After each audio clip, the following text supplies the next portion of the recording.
Hola chicos, buen día. Bueno, seguimos con las resoluciones de forma analítica de los sistemas de ecuaciones. Ya habíamos visto el método gráfico, el método de igualación, método de sustitución y este último es el método de sumas y restas. Bien, cuando yo les dé los ejercicios, por lo general les voy a pedir que, cuando resuelvan de forma analítica, les voy a pedir que utilicen uno de estos tres. Ustedes verán el que más fácil les quede, salvo que el ejercicio diga resolver por un método u otro. ¿Sí? Pero por lo general, cuando yo les digo resolver de forma analítica, pueden utilizar cualquiera de los tres métodos, el método que más fácil les salga, ¿sí? Y después seguramente les pediré verificar si el resultado obtenido mediante el método gráfico. O sea, si por método de igualación la función me dio que eran incidentes y que se encontraban en el punto menos 2, 3, les voy a pedir que mediante el método gráfico grafiquen esas dos funciones en un mismo sistema y efectivamente verificar si esas dos rectas se cruzan en ese punto. Bien, empezamos con el método de sumas y restas. Ustedes fíjense que otra vez se los dividí en pasitos para que ustedes los puedan seguir, ¿sí? Y bueno, entonces comenzamos.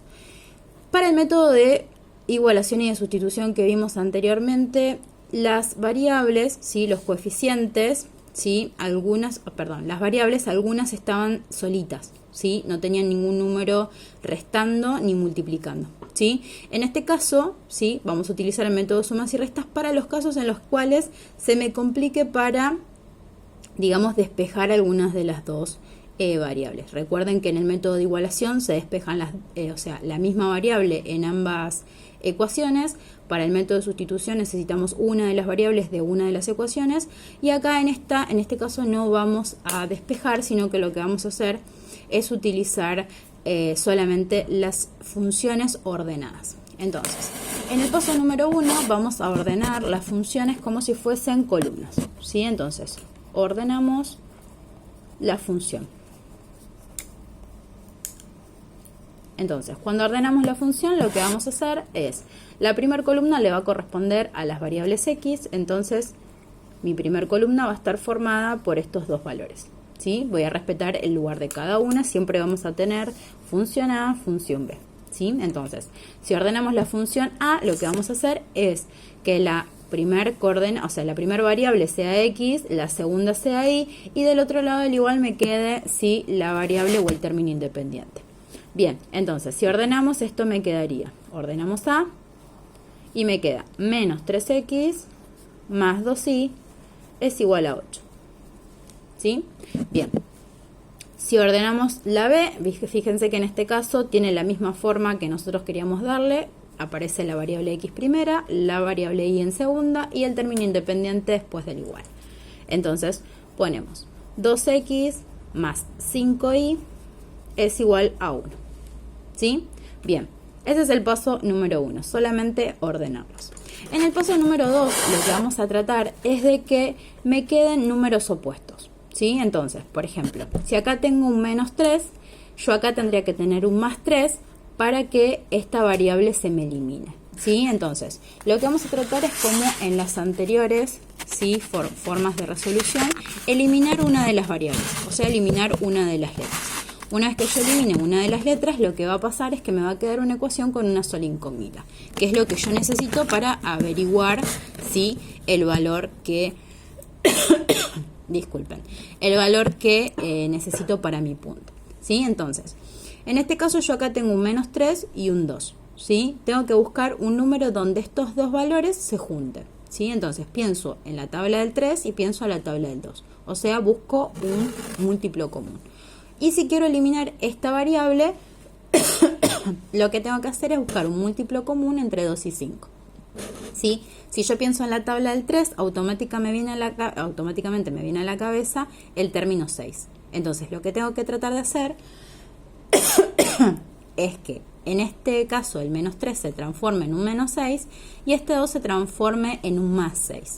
Entonces, para que mi función A, este menos 3, este menos 3 se transforma en un menos 6, lo que tengo que hacer es multiplicar a toda mi ecuación por un 2. ¿Sí? De esa manera yo voy a poder, ¿sí?, transformar este 3 en un 6, que es lo que yo necesito. Este número lo vamos a elegir nosotros, en base a lo que nosotros queramos obtener. ¿Sí? Es un número que nosotros ponemos arbitrariamente. Pero recuerden que si voy a multiplicar para que este se transforme, lo que va a hacer es transformarme toda la ecuación, no solamente este número. ¿Sí? Va a transformar toda la ecuación, por eso yo lo puse, ¿sí?, entre paréntesis. Bien, en este caso, si yo hubiese querido, digamos, eliminar la variable y, lo que tendría que haber hecho es buscar un múltiplo común, que si yo pienso en la tabla del 2 y pienso en la tabla del 5, sería 10. Entonces, para que este 2 se me transforme en un 10, lo tendría que multiplicar ya no por 2, sino por 5.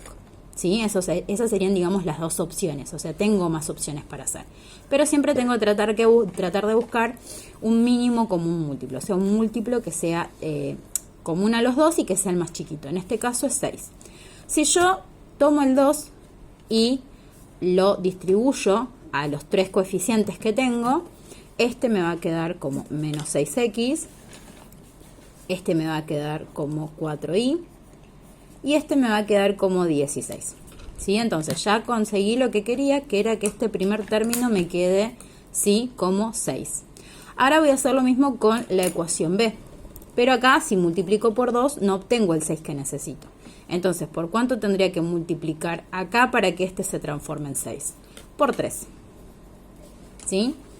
Vuelvo a tomar la otra opción, que después la pueden hacer ustedes si quieren. Si yo hubiese querido, otra vez, eliminar la variable y, yo necesito acá que estos dos se transformen en 10. Entonces, este 5, para que se transforme en un 10, lo tendría que multiplicar por 2. Pero bueno, nosotros estamos trabajando con la variable x. Entonces, para que este me quede 6 y me quede como necesito que quede opuesto para poder eliminarlo, lo voy a multiplicar por 3.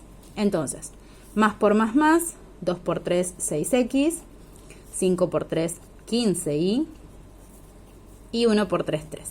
¿Sí? Entonces ya conseguí lo que quería, que estos dos me quedaran, ¿sí?, iguales, o sea, con igual coeficiente. Entonces, si yo tengo dos coeficientes con el signo opuesto, quiere decir que esos coeficientes, cuando yo los sume, ¿sí?, me van a dar 0. Entonces, si yo tengo 6x y le resto 6x, me queda 0x. ¿Sí? Si sumo acá me da 19 y este acá también me da 19. Este viene acompañado de la letra I y este era el término independiente. Bien, entonces ya eliminé una de las variables.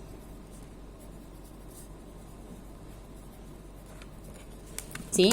Bien, cuando nosotros eliminamos una de las variables, lo que pasa es que me queda una ecuación de primer grado. ¿Sí? Entonces, me va a quedar la ecuación 19y igual a 19. ¿Sí? Y ahora despejo. Y es igual a 19 y este 19 está multiplicando, pasaría dividiendo. 19 dividido 19 me da 1. ¿Sí? Entonces ya obtuve una de las variables. Como hacemos en todos los casos, si ya estoy considerando que me da una de las variables, o sea, quiere decir que estas dos ecuaciones se van a cortar en un punto, estas dos rectas van a ser incidentes, y el punto donde esas dos rectas se encuentran tiene coordenadas x, y. Bueno, ya encontré el valor de y, entonces ahora me falta encontrar el valor de x. Entonces, voy a copiar una de las dos ecuaciones, la que ustedes quieran, A o B, la que les resulte más sencilla. Yo voy a copiar la ecuación A. Bien, mi ecuación A era 2y menos 3x igual a 8. Bien, y yo sé que vale 1, entonces voy a reemplazar su valor acá y esto me va a quedar 2 por 1 menos 3x igual a 8. Voy a despejar, menos 3x es igual a 8, esto me da 2, entonces pasa como menos 2, x es igual a 8 dividido 2 me da 6, 6 dividido menos 3, x es igual a 6 dividido menos 3, menos 2. Entonces, ya tengo mi punto solución porque encontré el valor de las dos variables. Entonces, Esas dos rectas dijimos son incidentes, su conjunto solución siempre va a ser primero la coordenada en X, luego la coordenada en Y. Y si estas rectas son incidentes y tienen una única solución, entonces el sistema es compatible determinado.